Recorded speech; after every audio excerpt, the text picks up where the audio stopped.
Mais uma vez eu cumprimento os irmãos com a paz do Senhor, amém? Irmãos, nós louvamos a Deus por esta rica oportunidade, que nós possamos estudar a palavra do Senhor.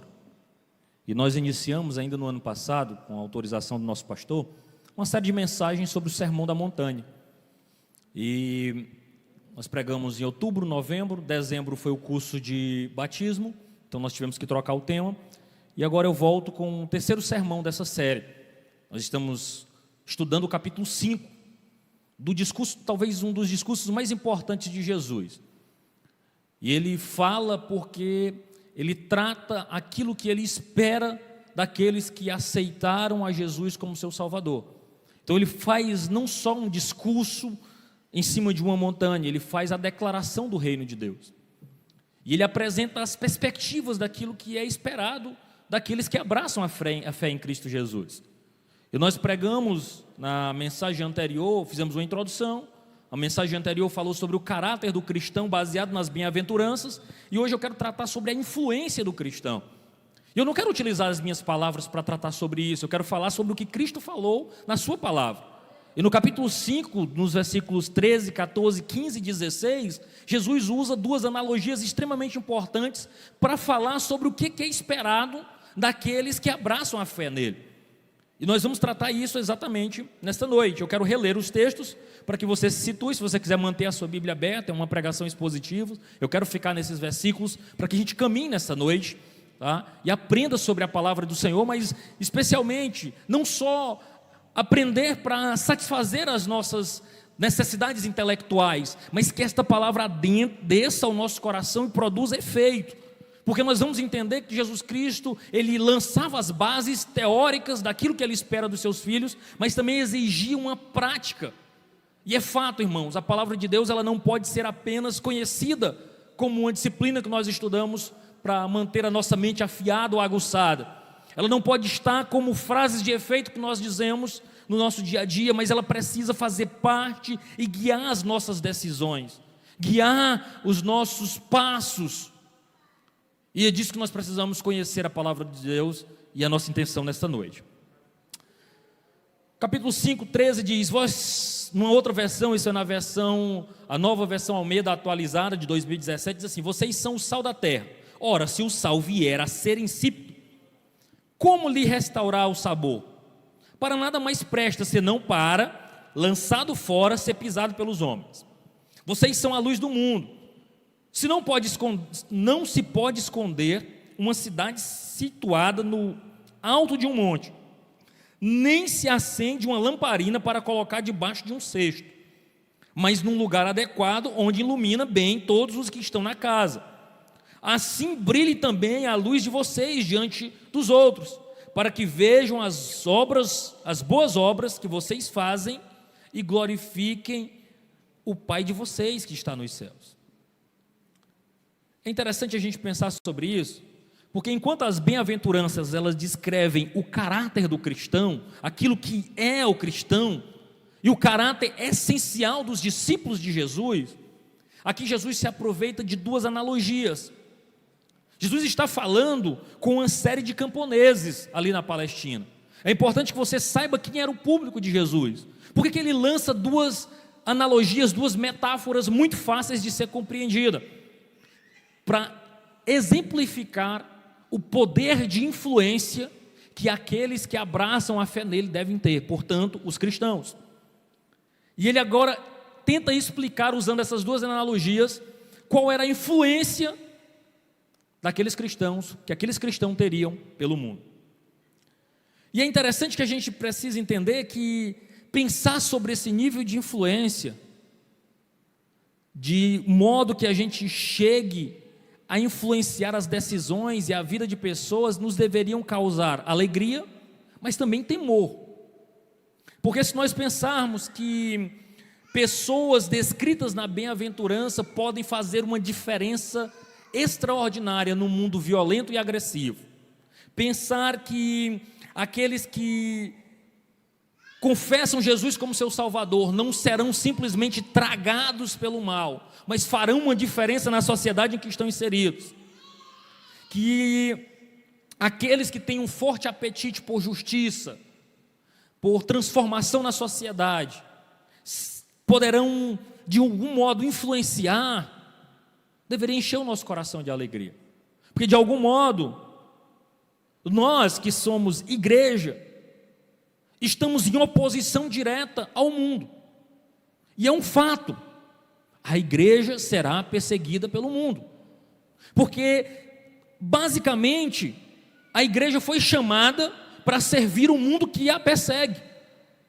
Então, se a gente entender isso, nós vamos entender que talvez a nossa única forma de luta seja servir em amor e verdade contra aqueles que nos pronunciam ódio e mentira.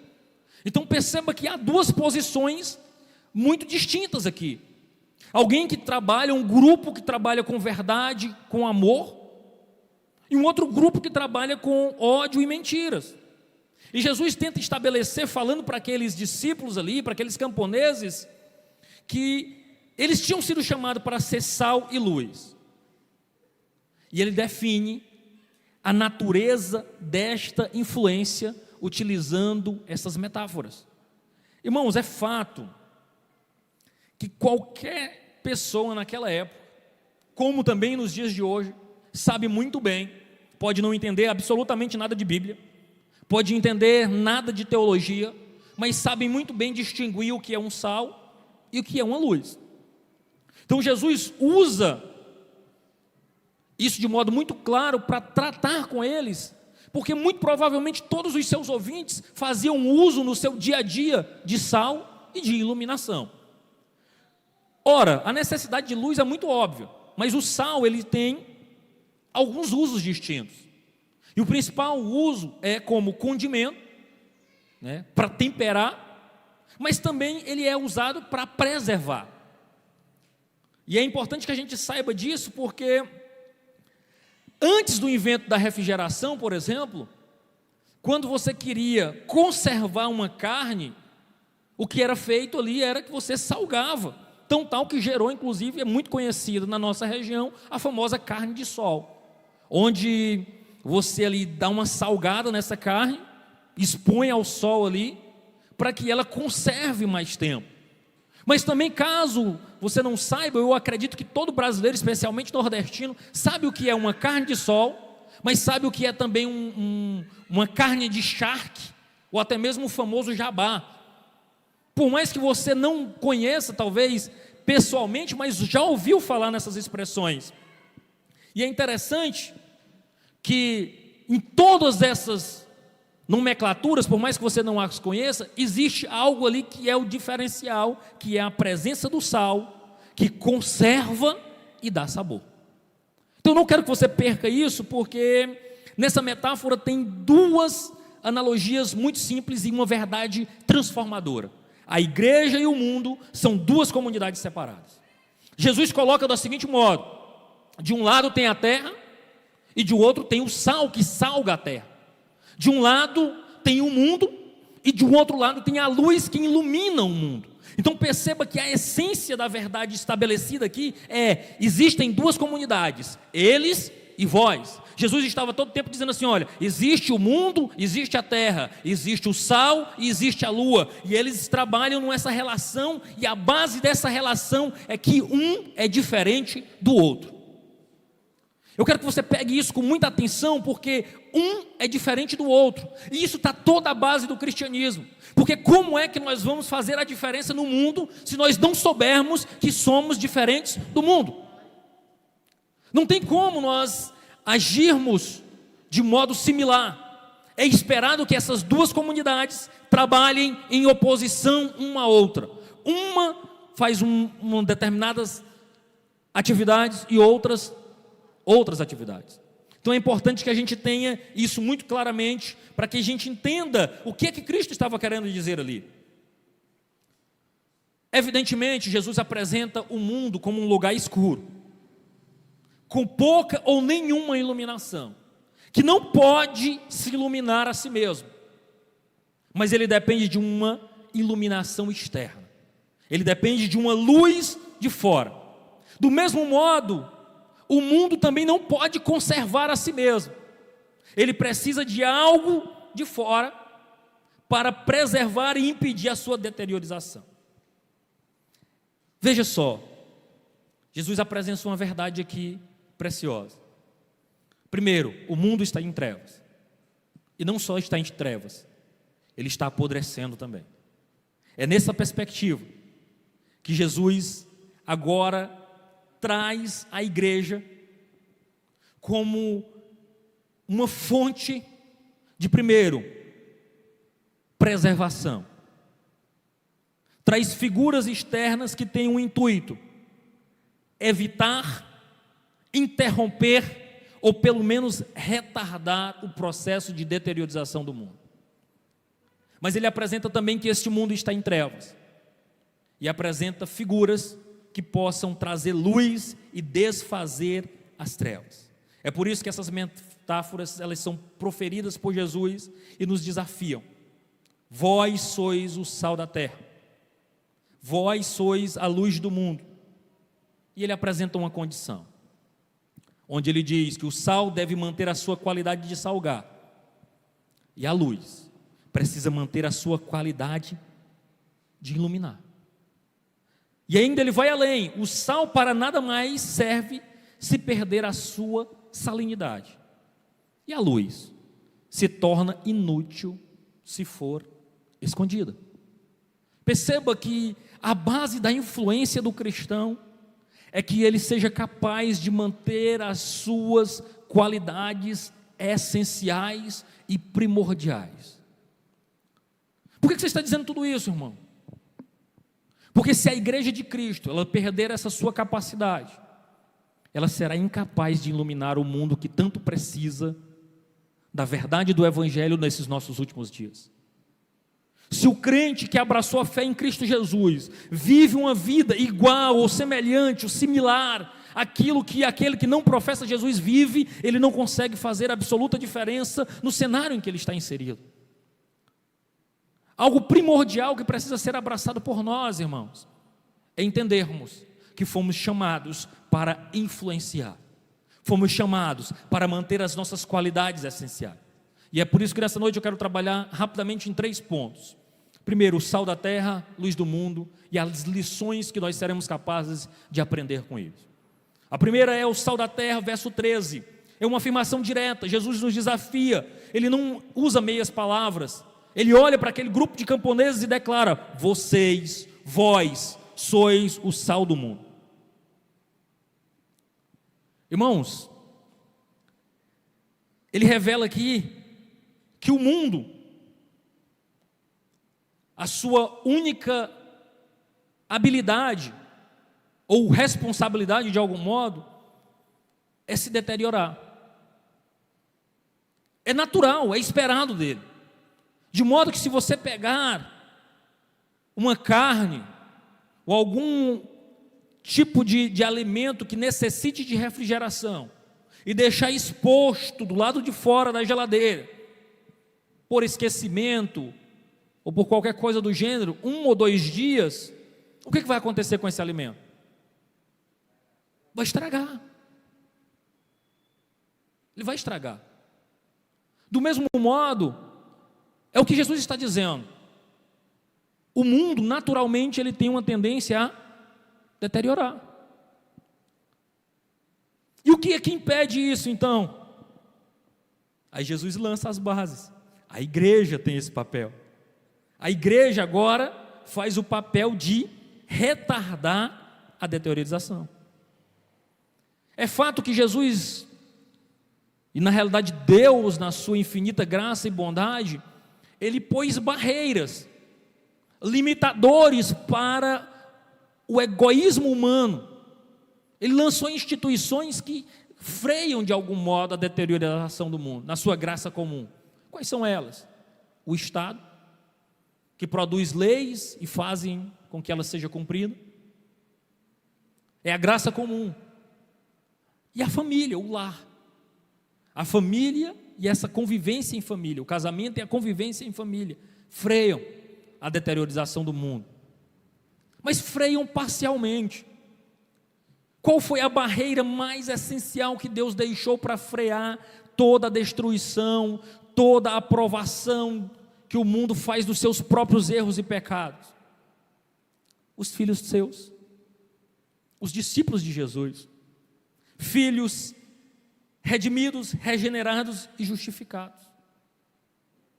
Nós fomos chamados para promover uma purificação moral em um mundo onde os padrões são baixos, instáveis, em alguns casos inexistentes. Se você olhar e não perceber a presença da igreja, a presença daqueles que amam a verdade de Deus, o mundo estaria aprovando coisas absurdas, entregues ao seu modo vil de pensar, entregues ao seu modo de agir, porque a tendência natural do homem é servir a si mesmo, é servir os seus próprios desejos. E agora, o sal, ele precisa conservar a sua salinidade. O cloreto de sódio, que talvez seja um dos principais componentes do sal, ele é extremamente estável. E é interessante, do ponto de vista histórico, que quando Jesus fazia referência ao sal, ele conhecia bem o sal. Ele conhecia uma espécie de pó branco, que era recolhido muito provavelmente ali, quem conhece um pouco de geografia bíblica, sabe, ali na região ali do Mar Morto, que é conhecido por ser um mar que tem extrema quantidade de sal. E muito provavelmente o uso desse sal era recolhido ali às margens do Mar Morto, só que não tinha refinaria. Você não encontrava ele purozinho, branquinho, como você encontra no supermercado, mas ele tinha uma certa qualidade. Mas muito provavelmente não era só sal aquele pó branco que ele tinha. Ali você tinha uma certa quantidade de sal e uma certa quantidade de impureza também. Só que dos componentes daquela mistura que aquele povo chamava de sal, aquele que ia mais rápido embora era o próprio cloreto de sódio, que era conhecido como sal. Ele era muito solúvel, solubilizava em água e ia embora. Então, muito provavelmente, não era incomum alguém encontrar uma certa quantidade de pó branco, que se parecia sal, era chamado de sal, mas quando você olhava de perto, que procurava saber o que era mesmo, não tinha características, sabor de sal. E aqui Jesus disse, se ele não serve para salgar, como era o teste? Pegava o pó branco, olhava, olha, tem jeito de sal, parece sal, tem cheiro de sal, deixa eu experimentar se é sal. E eu imagino alguém pondo na língua e diz, mas não tem gosto de sal. Então serve para quê?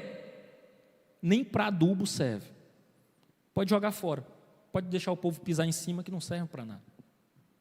Agora note a analogia que Jesus está fazendo aqui.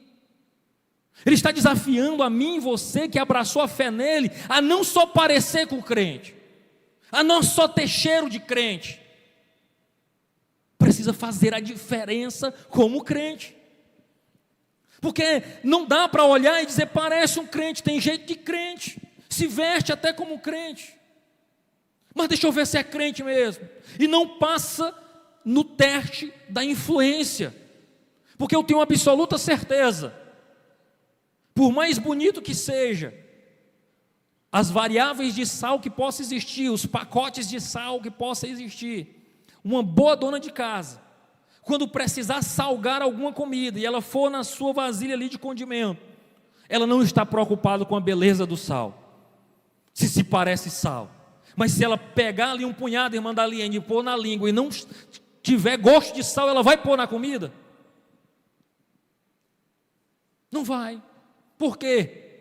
A serventia dele não é beleza, a serventia dele não é se parecer, a serventia dele é salgar, é fazer a diferença. Louvado seja o nome do Senhor. Quantos estão entendendo? Amém? Você está entendendo? Louvado seja o nome do Senhor. Então a salinidade do cristão é o seu caráter conforme as bem-aventuranças. O discipulado do cristão verdadeiro, irmãos, ele vai ser visível nos seus atos e nas suas ações e palavras. Precisamos conservar a semelhança com Cristo, porque os cristãos não podem agir, ser contaminados, se parecer, a absorver os conceitos daqueles que não conhecem a Cristo. O Dr. Martin Lloyd Jones, para citar aqui uma referência, os irmãos já até ouviram o que nos falando na sexta passada.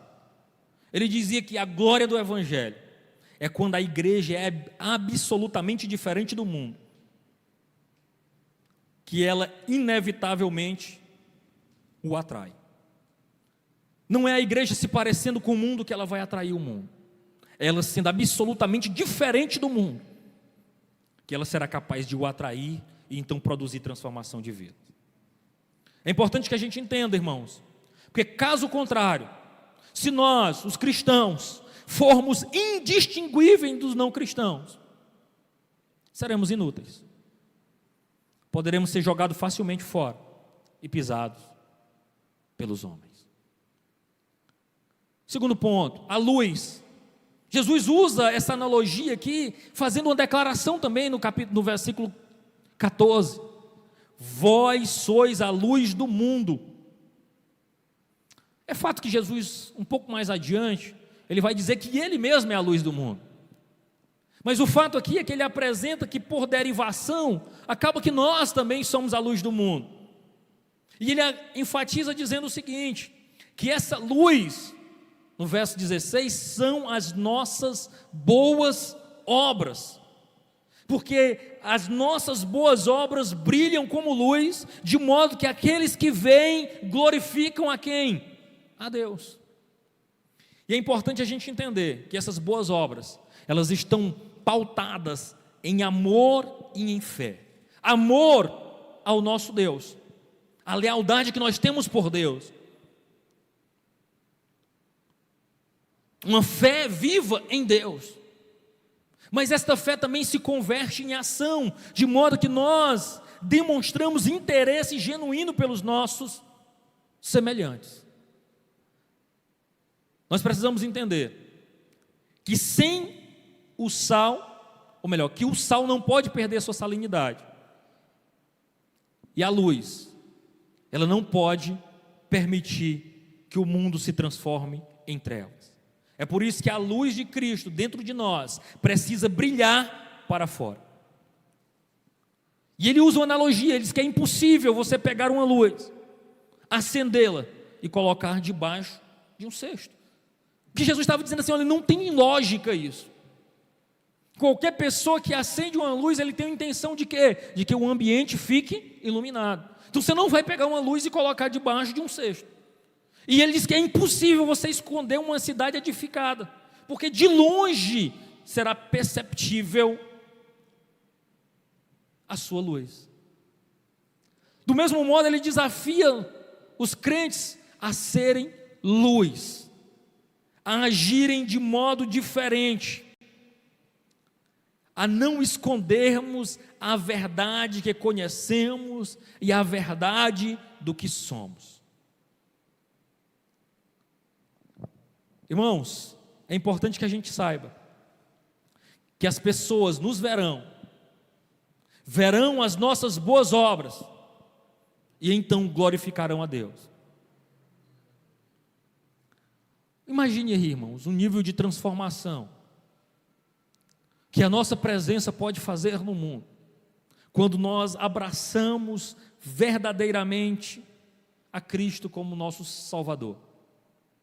Eu achei muito bacana uma frase do John Stott, que ele diz, olha, desse modo, ele tratando sobre luz, louvarão a luz, e não a lâmpada que a transmite. Glorificarão o nosso Pai que está nos céus, e não os filhos que Ele gerou, e quem tem traços de sua família. Observe isso. Quando nós verdadeiramente abraçamos a fé em Cristo Jesus, nós nos tornamos luz neste mundo, mas nós não nos tornamos luz ao ponto de ofuscar a luz de Cristo, pelo contrário, nós apenas reluzimos a luz que Ele passa através de nós, e que quando nós agimos em sinceridade, a nossa luz brilha, mas de maneira nenhuma o que o mundo vê é a nossa própria luz. ele apenas vê a luz de Cristo e glorificam a luz e não a lâmpada que a transmite. Olha que coisa maravilhosa. Olha que coisa linda. No final das contas, nós somos apenas vasos de barro conduzindo a luz do nosso Senhor Jesus Cristo. Que lições nós podemos aprender através disso, irmãos? As metáforas usadas por Jesus, elas se referem a sal e luz, e pode nos ensinar muitas verdades. Especialmente, eu quero tirar aqui 3 lições. A primeira, há uma diferença fundamental entre o cristão e o não cristão, entre a igreja e o mundo.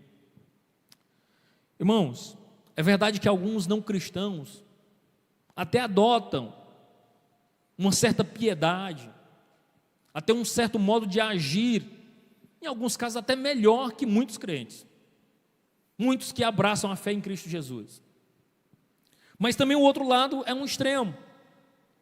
Alguns cristãos, irmãos, que confessam uma fé privada, mas que negam dioturnamente o Senhor Jesus através do seu comportamento e de suas ações.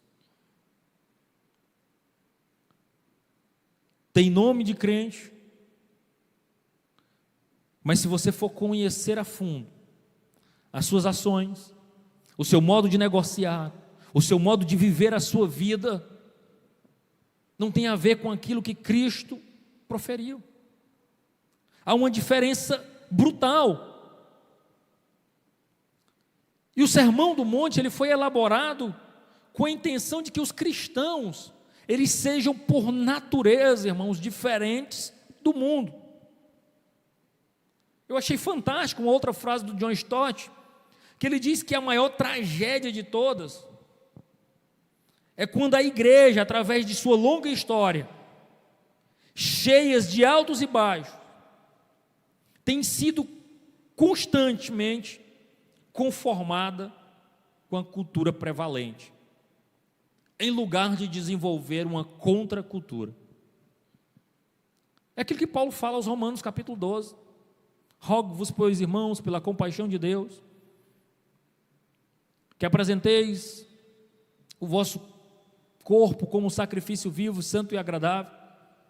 Verso 2: que não vos conformeis, conformar é tomar a forma com este mundo, mas renovai-vos pela transformação do vosso entendimento, para que experimenteis qual seja a boa, perfeita e agradável vontade de Deus. Quem já fez um bolo na vida sabe que antes de tudo você prepara uma massa, amolece essa massa e lança essa massa em uma forma. Se você colocar numa forma redonda, o bolo terá uma forma redonda. Se for numa forma quadrada, vai ter a forma quadrada, de modo que o bolo terá a forma da forma. E o que Paulo está desafiando é aqui: não tome a forma do mundo, não pense como o mundo age, não use os mecanismos do mundo, e use os mecanismos de quem? Dos filhos da luz. Haja como alguém que conhece a Jesus, que entende que a vida dele é uma vida diferente da que o mundo prega, oferece e dá como saída. Que muitas vezes sofrer o dano para a glória de Deus é a melhor saída. Porque parece, irmãos, muitas vezes que nós não acreditamos no poder que Cristo tem, que nós procuramos dar o nosso próprio jeito, antes de confiar que Jesus cuida de nós, cuida da sua igreja, cuida do seu povo, que mesmo quando uma porta se fecha aqui, Deus de algum modo, da sua soberana graça, abre outra ali. E se você não confiar nisso, se você não agir de acordo com a fé que você professa, muito provavelmente você está prestando um desserviço para o reino de Deus, em vez de um serviço de testemunha viva, de que de fato servir a Jesus vale a pena. Porque vale, imagino eu, que você tenha essa convicção. Segundo, temos de aceitar a responsabilidade que esta diferença coloca em nós. Irmãos, essa metáfora aqui, ela apresenta uma grande responsabilidade. Se você for no original, a ideia que expressa é um enfático compromisso, quando ele diz assim, você, e tão somente você. É como se Jesus estivesse apontando individualmente, ó, você, não é outro não, não é o pastor da igreja não, eu estou falando é para você. É como se ele chamasse cada um a responsabilidade e botasse diante de si e disse assim, você é sal e luz. Não é a igreja no coletivo, é você como indivíduo responsável. Desse modo, nós não podemos falhar com o mundo para o qual nós fomos chamados para servir e mostrar a diferença. Você entende essa responsabilidade? Vocês têm que ser o que são sal e por isso têm que conservar a sua salinidade. Essa vocação para assumir a nossa responsabilidade cristã, irmãos. Nós temos uma responsabilidade. Deus nos colocou, Deus nos chamou, Deus nos vocacionou, Deus nos deu responsabilidade. De modo que muitas vezes nós nos frustramos, sim. Olhamos para a sociedade e vemos que a coisa às vezes vai de mal a pior. Cada vez mais você vê grupos muito empenhados em produzir ações, em aprovar leis que são contrárias àquilo que a verdade da Bíblia apresenta. Nós vemos muitas pessoas empenhadas em transformar a realidade, parece que aprovar tudo aquilo que é contrário à palavra de Deus. Há grupos e mais grupos que trabalham e são extremamente focados em produzir ações que divergem daquilo que a Bíblia ensina. E o nosso papel, irmãos, então, o que é? É de ser presença fiel, é de ser resistência, de colocar o nosso pé e dizer, nós não aprovamos isso, nós não aprovamos assim. Por quê? Porque nós não podemos perder a nossa confiança no poder do Evangelho, que por mais que as coisas às vezes pareçam ruins, perdidas, que não tem jeito para a sociedade, ainda assim nós temos Cristo, o seu Evangelho, o seu poder conosco, e Ele tem cuidado e tem nos usado como sal e luz, como agentes de conservação e de preservação. Louvado seja o nome do Senhor. É nesse aspecto, irmãos, que a igreja faz a diferença, nos posicionando, nos mantendo firme nas nossas convicções e ideais, não negociando, não dando jeitinho para aquilo que a Bíblia condena. Aquilo que a Bíblia condena, ela condena, e há uma razão para isso, louvado seja o nome do Senhor.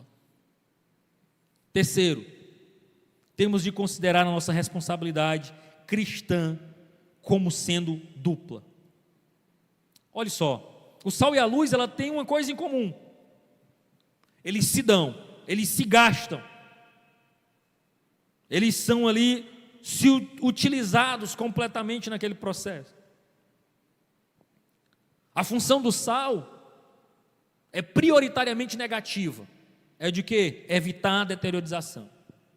E a luz é uma função positiva, iluminar as trevas. Jesus, ele chama os seus discípulos a exercer esta dupla responsabilidade, de impedir a deteriorização e de produzir luz em meio às trevas. Se você quer uma amostra disso, o primeiro capítulo de Paulo escrevendo aos Romanos, você vai ver no capítulo 1 um retrato da sociedade romana, extremamente secularizada e deteriorada, aprovando padrões de vida, de conduta, de sexualidade contrárias àquilo que a Bíblia ensina. E a prova disso, e eu até pensando sobre esse texto, a pior situação do homem, irmão, é quando Deus o abandona. Não é quando Deus diz não, é quando Deus diz sim. O homem insiste em viver seu modo pecaminoso. Jesus olha para ele, então você quer viver do seu jeito? Pois tá bom, pois viva do seu jeito. E é isso que Paulo fala no capítulo 1 de Romanos. E Deus os entregou ao seu próprio estilo de vida. E Deus os entregou a paixões infames. E Deus os entregou, de modo que Deus disse assim: pois está bom, vivam como vocês querem viver, aprovando os próprios modos de vida de vocês. De modo que agora esses pecados fedem as narinas de Deus. E também de todos aqueles que ainda preservam a verdade em justiça. Então quando os homens rejeitam a Deus, eles são abandonados por Deus para viverem a sua própria maneira, o seu próprio jeito de viver. O fato, irmãos, em 2007 eu entrei em contato com um movimento estudantil nas universidades e tinha um cartazinho muito interessante, onde eles pegavam um saleiro e diziam assim: o lugar de sal é fora do saleiro. Não há lugar mais confortável para nós, irmãos, do que estarmos aqui dentro de um templo como esse. Se nós conversarmos aqui sobre qualquer princípio, muito dificilmente nós teremos conflitos, porque basicamente nós pensamos da mesma maneira, abraçamos a mesma perspectiva de vida. Sabe quando é que nós somos desafiados? Quando nós saímos do nosso ambiente de segurança e entramos em contato no nosso ambiente de trabalho, que entramos em contato com pessoas que deliberadamente vivem uma vida diferente da vida do Evangelho, e muitos deles se dizendo cristãos, são capazes de citar até um texto bíblico e até de pedir oração, mas poucos minutos depois eles estão fazendo coisas que desagradam ao Senhor. E ainda existem os casos piores, daqueles que abandonaram a fé completamente e vivem as suas vidas para si mesmo. A sociedade tem apodrecido, e nós como cristãos, quando olhamos para ela apodrecida, não podemos simplesmente levantar as mãos horrorizados. Na realidade nós temos que fazer a pergunta: onde está o sal? Toda vez que nós olhamos para a sociedade e vemos ela apodrecida, enveredando por caminhos para mais distantes de Deus, nós não devemos levantar as mãos assustados e dizer: olha como é que eles estão apodrecendo. Porque, como eu lhes disse no início da mensagem, qual é o destino natural de um pedaço de carne que você esqueceu em cima de uma pia e deixou lá por 24, 48, 72 horas? Ele vai fazer o quê? Apodrecer. Então o que esperar de um mundo que está distante de Deus? O que vai acontecer com ele? Apodrecer. E quando você olha para esse mundo distante de Deus, apodrecido, fedido, aprovando coisas que estão distantes da glória de Deus, a pergunta que você deve fazer é: cadê o sal? Onde estão aqueles que abraçaram a fé em Cristo Jesus e que foram lançados como influenciadores para a transformação dessa sociedade? A pergunta é: cadê o sal? O que significa então ser sal? Em primeiro lugar, nós, o povo cristão, deveríamos ser mais corajosos, mais francos na condenação do mal. Naquilo que agrada a Deus nós não deveríamos negociar. O fato é que nós temos nos afrouxado. Muitas coisas nós temos deixado passar e não temos colocado o pé e temos condenado como coisas que desagradam a Deus. Eu acho bacana estudar isso e ver o que o próprio John Stott fala sobre isso. Eu achei muito interessante, porque ele vai dizer que o sal ele tem uma função de arder mesmo. Ele tem uma função de provocar incômodo mesmo, de modo que a mensagem não adulterada do juízo e da graça de Deus sempre tem sido uma coisa que machuca, que incomoda. Que os seres humanos decaídos, eles precisam de preservação, mas eles precisam também de restauração, de vida através do Evangelho. E é por isso que a nossa segunda vocação, além de sermos sal, é de sermos luz também, de apresentarmos o Evangelho, a verdade que transforma vidas, a verdade que muda a realidade, a propagar um Evangelho que transforme a vida do homem, do indivíduo. Sal e luz não são posições antagônicas, irmão. Elas são a nossa dupla responsabilidade.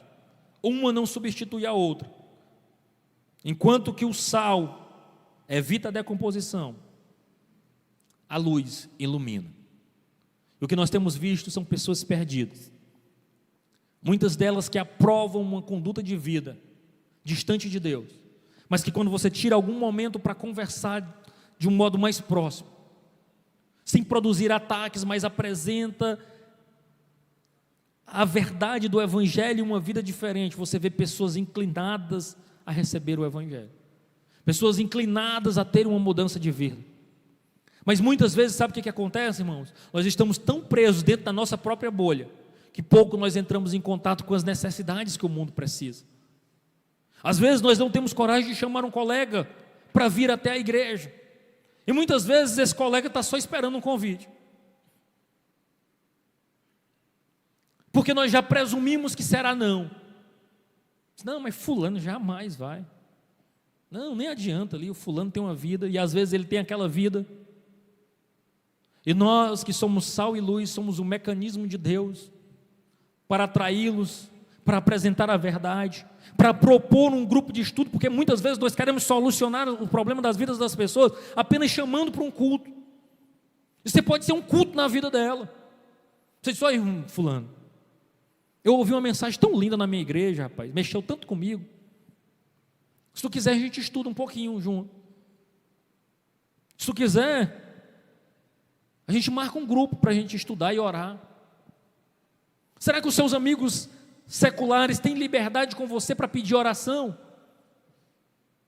E dizer: olha, eu estou passando por esse problema aqui. Diz: olha, pai, pois não te preocupas que eu vou te colocar nas minhas orações. E de modo a apresentar também, diz: olha, eu estou orando por você. Eu constantemente tenho colocado você nas minhas orações. Existe um programa de evangelista que eu acho muito bacana, chama-se Mais 5.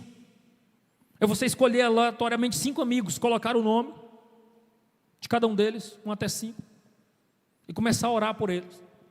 Ora 1 semana, 2 semanas, 1 mês.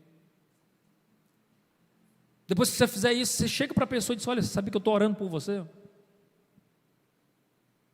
Eu tenho orado por você.